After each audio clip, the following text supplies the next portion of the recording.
Bonjour à tous, voici la théorie à propos du signe de ponctuation, les deux points.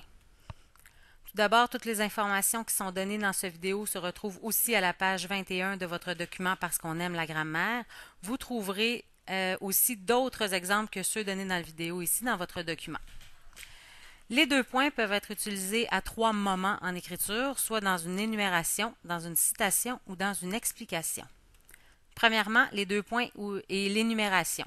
Les deux points vont servir à annoncer l'énumération, comme dans l'exemple ici. Mes meilleurs amis sont deux points en bleu, Stéphanie, Julie et Caroline. On utilise aussi le deux points dans la citation, dans ce qu'on appelle un discours rapporté direct. On va travailler un peu plus longuement sur cette notion-là dans quelques cours. Sachez seulement qu'on annonce la citation avec le deux points. Julie a dit récemment, deux points, j'aimerais vraiment visiter la Chine. Et finalement, on peut utiliser le deux points dans l'explication si notre explication exprime une cause ou une conséquence. Quand notre explication exprime une cause, on peut remplacer le deux points par les mots parce que.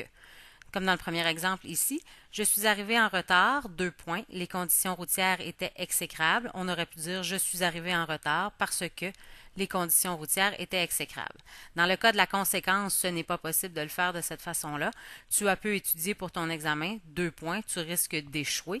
On peut le faire à l'envers, par exemple. Tu risques d'échouer parce que tu as peu étudié pour ton examen. Voilà, c'était les trois utilisations du deux points. Vous devez maintenant composer une phrase pour chacune de ces utilisations-là. Ce travail-là sera vérifié au prochain cours. Merci.